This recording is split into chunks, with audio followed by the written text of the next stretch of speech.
Welcome, everybody. This is Thursday night, and this is our usual weekly broadcast of the Art of Advocacy. So if you are a regular here, thanks for coming back. If you're just new, please make sure you mark your calendar for every Thursday evening, 7 o'clock Mountain Standard Time. And we have, usually twice a month, we'll have a special guest that we interview. And then twice a month, we'll be talking about a topic among ourselves. And I'll be doing more of a teaching kind of content video those 2 times a month. But tonight I'm excited because we have a special guest with us. She is practicing in the Denver, Colorado area, but she has a couple books that she's written. We'll talk about a little bit later in the broadcast. So all of you will be able to learn from her not only tonight, but also if you buy her books that we'll be talking about later in our show. But tonight I wanted to introduce you to a developmental neuropsychologist. And as I said in my email, don't be afraid of the title, that Dr. Robin is very good about explaining things for both parents and teachers in understandable ways. But she's going to be talking, excuse me, specifically about dyslexia tonight. And I know parents often have questions about if their child has dyslexia, how can they tell that? What kinds of information can they get from the school? When is it important for them to go elsewhere to look for some more in-depth diagnostic testing that someone with the background of our guest tonight has. So Robin, if you would like to introduce yourself. Okay, I'm Robin MacEvoy. I am a developmental neuropsychologist, which means I have a PhD in developmental psychology and I have specialization in neuropsychology, so I study the brain and develops over time. And so I spend most of my work time evaluating children of cognitive and learning needs, everything from giftedness and sensory issues to learning disabilities to sometimes broader developmental delay. And what can we do to help those children move forward in their skills? What can schools do? What can the teacher do? What can parents do? And what are the experiences they need to develop well? And I know that you've been doing this for, a certain amount of time where you've had a lot of experience working with a number of different families. So one of the things that I get a question as an advocate is for parents to try and understand what would be some red flags that they might see with their children that would kind of alert them that maybe they need to be looking into their child's reading levels and their skills in a little bit more detail. Well, dyslexia, classic dyslexia, is weaknesses in phonological processing. So you have trouble hearing the sounds within the word and then later linking those sounds with their letters. So the very early red flags happen before reading. And one is that if you have a family history of dyslexia, it's genetic. And if there's a parent with dyslexia, there's a 50-50 chance of any child in the family having dyslexia. In preschoolers, you will find problems with rhyme. They don't have a good sense of rhyme, or they don't have a good sense of sounds and words. You'll see words coming out of order, like I'm watching Little Prairie on the House. And then I was always a fun one when we were younger because we run to this in our family. And then another thing is like this could be a very bright child who's singing the whole alphabet by the time they're 2. And so you think, great, my kid's good to go. They can sing the alphabet. They're not even 3 yet. And then they have a terrible time though learning to link each of those letters with its symbol. And that is a marker. That's one of your those are your preschool signs before you have to learn to read when you get to kindergarten and first grade. And then once you get into school, the big sign is they're not progressing in reading as you would expect them to. Right. And so sometimes students might already be on an IEP when the parents become even more concerned about reading. But there's also times where you might, have a student that they don't have a 504 plan, they don't have an IEP. And so they go through, the typical assessments that schools give to evaluate students to see if they qualify for special education services. But I think what's hard for some parents to understand is that testing isn't necessarily diagnostic testing, and why it is that schools can't do that medical diagnosis of dyslexia. So could you talk about that a little bit? Schools are typically public school systems, and probably the private schools would just send you out for testing. But in the public school system, if you are not progressing academically or if you're struggling in school, they will evaluate. But they're evaluating to see if you meet criteria to receive services. And that's different from having a diagnosis of dyslexia. So they want to document that your cognition, your thinking skills, your broad development is in the average range, but your reading does not keep pace with that. And it's like, well, look, their reading is a year behind or 2 years behind what we expect for their intelligence. And that helps, that means you meet criteria for services. But it's not the same as looking at, well, why is it behind?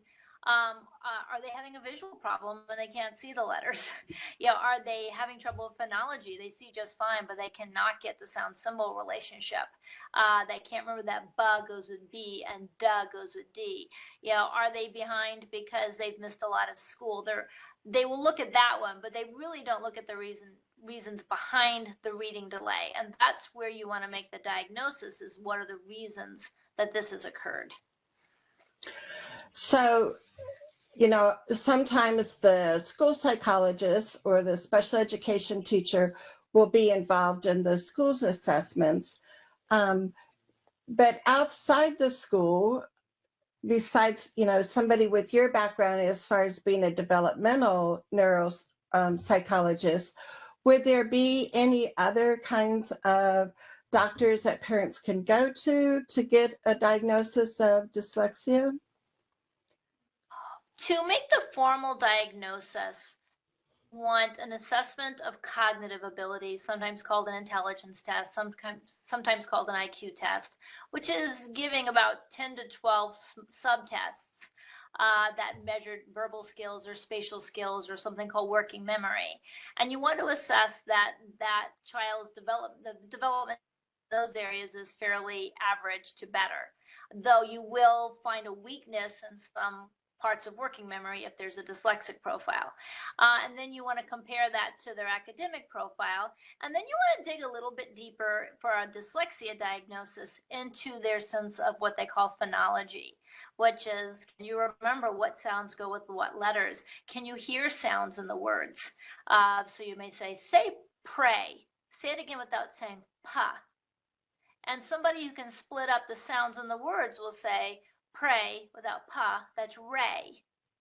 But someone who has trouble with phonology will say, pray without pa, a. They can't split out the pa and the r. They can't get those separated as two separate sounds. So that's where you will look at those sorts of markers, and then some other markers such as like rapid naming. How quickly can you come up with the name for even common pictures? And there's that weakness there. So you want to collect that sort of data, the family history data, and spelling often be very weak. Even if you can remediate the reading, spelling might stay weak. So you put all that together and then say, yeah, this meets criteria for a dyslexia diagnosis, or this meets criteria for a reading problem, but it doesn't seem to be due to a classic dyslexic profile, and then try to sort that out. Right. And I think that's real helpful for parents to try to understand that dyslexia is not the all-encompassing reading, difficulty that students can have. We do have Natalie online with us tonight. So Natalie, I don't know if you have any questions that you want to type in there for our guest about your son's reading and what you've noticed, because I think it's helpful, as long as you're on here with us, Natalie, to go ahead and get make use of that time and see if Robin has any specific ideas that might be helpful. But also, Robin, so after parents have gotten the diagnosis, then what are some steps that they can do when they take that back to their school, and how can they amend the IEP to maybe get a more research-based program? I know schools are hesitant to name specific programs, but a lot of times as an advocate, I'll describe a multisensory program to try and get all the components in there without naming something specific. But do you have any tips on how to, once parents have that diagnosis, how they can get the IEP to reflect that? Well, I'm not an advocate, so I can do a straight out ask. But I will say in the report, that the recommended remediation for a dyslexic child is a multisensory reading program that's done systematic, sequential, and often individualized. Occasionally, you might be able to do it in a small group, but you really want to watch an individual child's progress, and you can't get everybody often working at the same pace. So I'll just do a straight out ask in my report. I'll say this is the recommended remediation, and that I think can empower parents to say, do you have this sort of specialist? And then you get down to what's appropriate to my child's needs, and then really push for that.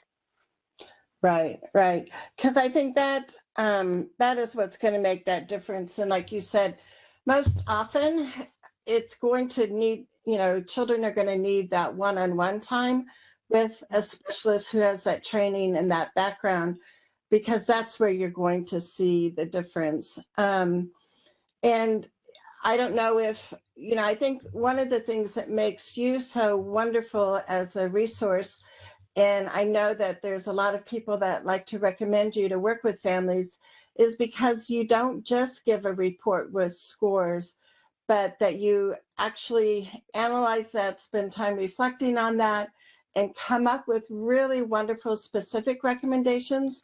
And that, after reading lots of reports, that doesn't always happen when you have outside assessments done. So I think that's so important that parents will get that when they're working with you. I don't polish a report until after I've reviewed the feedback with my results with the parents, because I will understand the field of child development and I'll understand my scores, but I always feel they're going to know their child the best, and we really have to work together to integrate that. So do they think what I'm saying, does that make sense in the light of their child's experiences and the way their child has worked through things? And then the recommendations, do those seem like a good fit? Now, with the child with dyslexia, we know, that a multisensory reading program is a good idea. And then what can we remediate? What can we accommodate? But you give me a child, say, with an atypical attention deficit disorder, and we really have to get creative there. And for me to make standard recommendations without having run them past the parent, it may not be that helpful a report. I really want to work with the parent, and I think parents can ask for that sort of thing when it's not an inexpensive evaluation. So you should be able to try to guarantee that you're going to get your money's worth out of it. Right, right. And Natalie did have a comment here, so let me read it to you. She says, it's hard to discern and diagnose dyslexia when a child has other issues. My son is receiving vision therapy for this issue, and I think it causes him to have similar issues. I'm just not able to really tell which it is. The school does a simple vision test, which is skeptical at best. He has been in vision therapy for 3 years. Yeah, I think that is complicated because that's another thing you have to look at. Listen to what the vision therapist is saying about vision. Does that make sense to you? He's been in vision therapy for 3 years. Is he making the expected progress, not only in vision therapy, but then again in reading? Do they translate it back to reading? Because you really want a vision therapist who also may institute the multisensory reading program. You may have to do both. But if you feel like, well, they're saying he's improving in his visual processing, but I'm still not seeing a change in reading, we may not have hit the only issue. And you may have to do more evaluation. That actually is something we address in the larger book we just launched, Child Decoded, which is what if you're doing one thing well or thoroughly, but there are other things that also need to be addressed, and trying to sort out what those things are and then finding a good practitioner. Yeah, and I told Robin I had ordered her book, Child Decoded, and I'll get it tomorrow from Amazon. But I was reading on Amazon, like you can do, read the inside pages and they show you a few pages. And I think it's going to be such an excellent resource. I'm so excited. Do you want to hold it up, Robin? Sure. Hold up your copy. And Natalie, this might be something that you'd be interested in getting. I just think it's really going to help. We put a checklist in it that goes through a lot of the major developmental areas, and then you can see where you're like, oh, I did check off for vision stuff, but I have checked off for dyslexia, and dyslexia is not a visual problem. Dyslexia is a phonological problem, but that doesn't mean a child isn't behind because they can't scan smoothly either. But then their scanning can look off if they have to keep going back to check the letters. And so it is a little hard to pick apart. Yeah, and that's where, say, I don't do any treatment providing, which puts me in a better spot sometimes because I'm not thinking I'm the fix for everything. Right. I'm there to help. So I think this person may need a vision therapist. This person needs, and I have the occasional parent where I say, I'm very sorry, but there are 5 specialists I think you're going to have to work with over the next couple of years. That's rare, but it happens sometimes. But anyway, this is Child Decoded. Here we got a big magnifying glass in front. Yeah, I think it's, and do you want to go through maybe just some of the chapters in there so they get a feel for what you've Sure. included?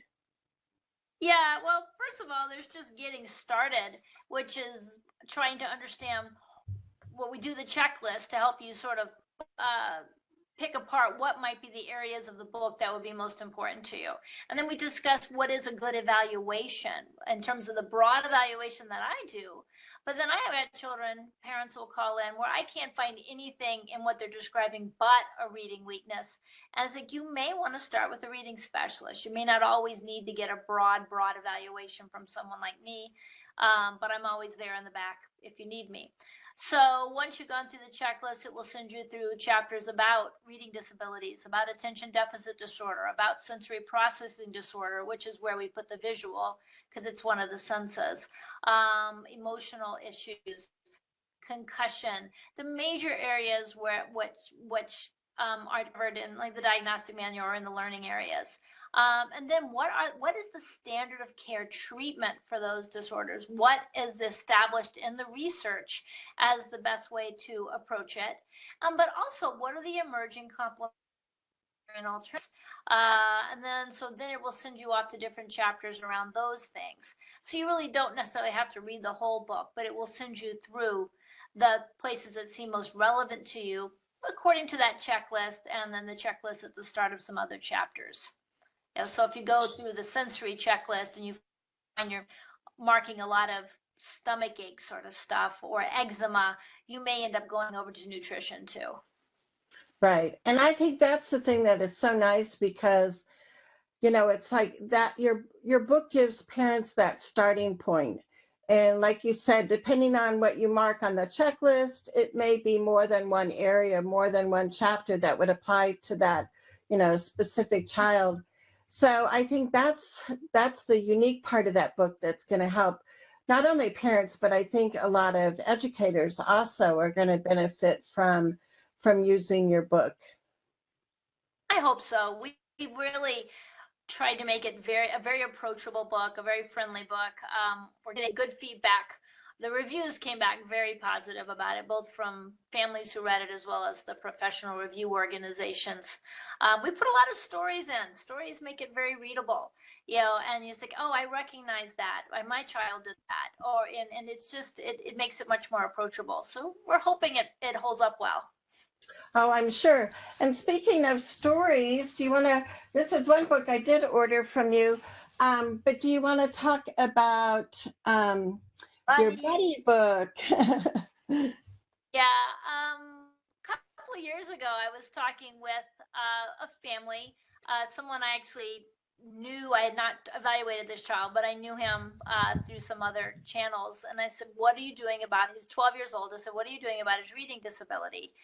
And when can you do his reading remediation? And she said, we just can't afford to do it because they had an illness in the family at the time, and it was a single parent family. And I thought, oh, that's terrible. I mean, this 12-year-old boy, he needs this remediation. And so at that point, I had written this little story called Buddy, A Story for Dyslexia, a number of years ago, and I had sent it out to some illustrators who had dyslexia and got some interest from some people, but people couldn't do it at that time, and I had shelved it. Well, I took it out, gave it to my daughter, who is quite gifted in the arts, and she did this. This was done before she was in high school. She illustrated this book.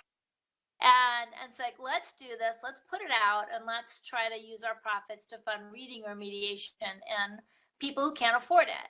So that's the goal of Buddy, and so it's a real exciting little project. And we're, it's my first time sending a book out. We didn't get reviewed, but I sent it out to Sally Shaywitz, who wrote Overcoming Dyslexia, and who's a very, very, very busy person. So then I just started calling her office every day. She had a chance to look at it yet? I did this for like 4 months. I got really close with her office manager. And finally, I called back from Sally Shaywitz, and she says, I love this. This is perfect. And so we're really excited to have somebody who's a leader in the field who said, you hit the mark with this book. This is it explains dyslexia in a way that they can understand, and it explains what you do about it in a way that they can understand, and it celebrates and reminds that even if you have a weakness in one area, it doesn't mean you don't have incredible strengths in others. And try to keep that perspective for kids. So it's an exciting little project, and we keep trying to make it fly. Well, yeah, and I love that important message of kids recognizing the other strengths and gifts that they have, and for parents and teachers to build on those strengths, so kids can recognize themselves, the good parts that they have and how they can use that to learn new knowledge. And we were talking a little bit before the show came on that our culture just put so much emphasis on literacy that when students struggle in those areas, sometimes there's a stigma attached with that. So do you want to speak about that for a minute?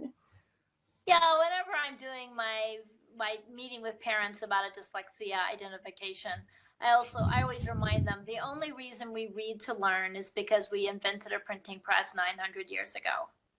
And then it became a way that we could get knowledge out to a lot of people, which was a great thing.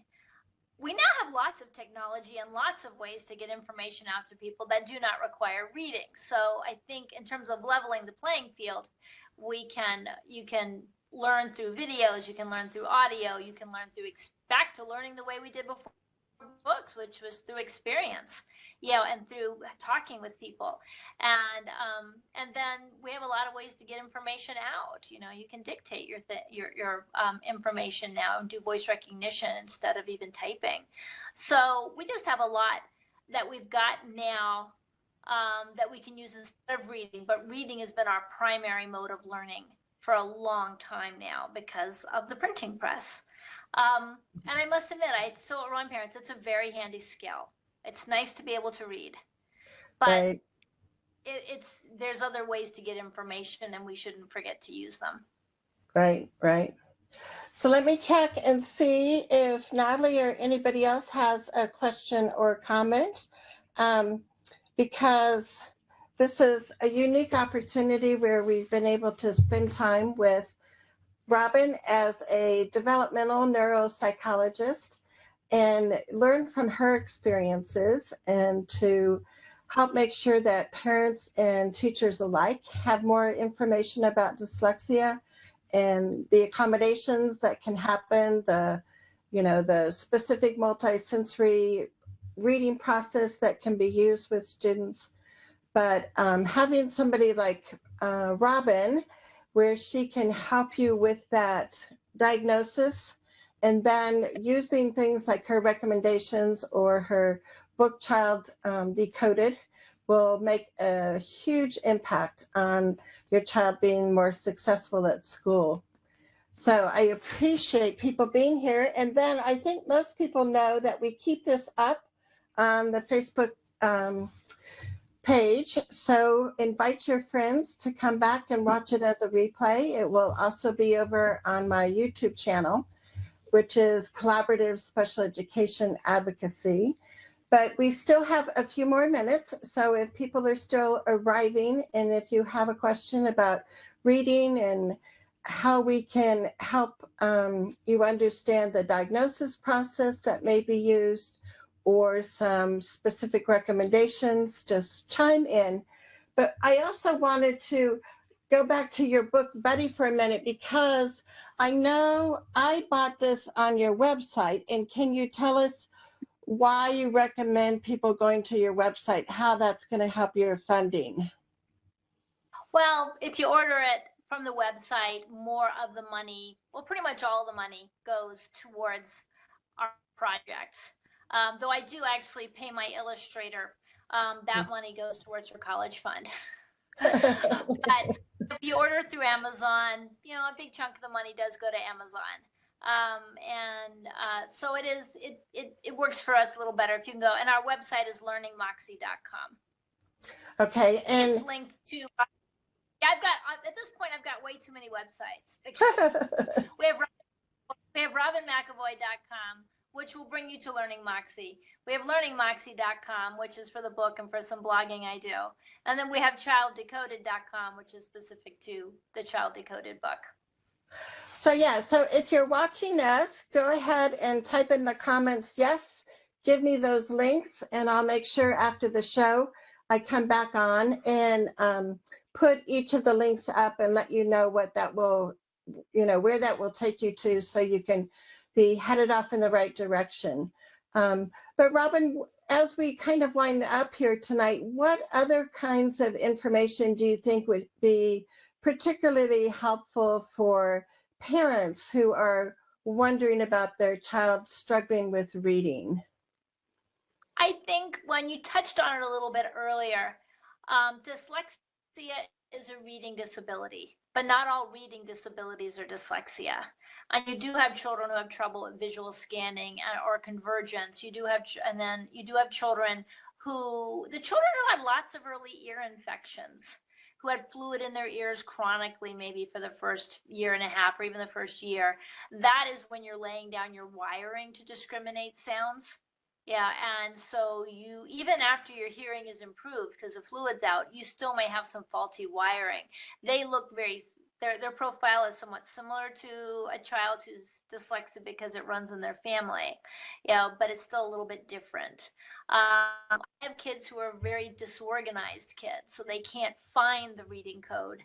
But when you sit down with the multi-sensory program, they progress very quickly. And I have people call them dyslexic, and I'll get hold of them and say, no, I don't see the phonological problem, but I do see an organizational problem. Good news, you're going to put them in a multi-sensory reading program, and they will take off. So we have lots of reasons for being behind in reading, and not all reading disabilities are dyslexia. So just to confuse parents more, but a lot of people will label any reading problem dyslexia, and that can actually send you slightly down the wrong path at times. Right. But thank you so much for your time. I know you are a busy, not only professional, but a mom, and doing lots of things in your life that are kind of competing for all your time right now. So I appreciate you carving out time for us tonight. And best wishes on your book launch. I can't wait. I'm going to get Child Decoded tomorrow from Amazon. So I'll be able to start reading that. I know I'm going to have lots of parents that I'll point that book to them, because I just am so excited. I think it's going to be a wonderful tool. And so I just so appreciate you putting that book together for us. We planned it as a getting started book, or basically also it's for getting started and for I would do anything for my child, but I don't know what to do. And this is that book. Yeah. Right. Cool. Because that's the way parents feel. I would do anything for my child, but I don't know what to do. Right. Exactly. Well, I'm so glad that your daughter was able to also combine her talents with your writing and help you with your buddy book. And we'll make sure that we put the website up there so people can order that directly. The other thing that I had talked to Robin about is that we are going to have a giveaway for her buddy book. And I'll put a link on my Facebook page, Visions and Voices Together, and people can enter, and then you'll be able to receive your own copy of Buddy, A Story for Dyslexia. So I'm excited about that giveaway that we'll also have coming up. So keep your eyes posted for that. But Robin, I wish you a wonderful evening. I know you still have lots of things on your to-do list that you're going to try and accomplish. And I appreciate people being here. I'm Charmaine Tanner. I'm an advocate, a retired teacher, also a parent. So I always encourage parents to, leave additional questions or comments on our Facebook live show. I can either get back with you or get with Robin if I don't know the answer, and we will continue to post answers to your questions on Facebook. So until next, go ahead. I'll make sure I'm getting I answered some for the last podcast, and she was like, "Oh, you'll answer?" I was like, "Sure, I'll answer." So if I see them, I'll answer them. Yeah. Okay, great. So so I appreciate that extra effort. So until next Thursday at 7 o'clock, our show next week is going to be about extended school year, because that's a topic that comes up this time of year in IEP meetings. And we want to make sure that extended school year is individualized for your child like his school year is, and not just to accept what a school offers for extended school year, but how you can advocate for that to be individualized for your child. So until next Thursday at 7 o'clock Mountain Time, everybody have a wonderful evening, and we shall see you. Take care.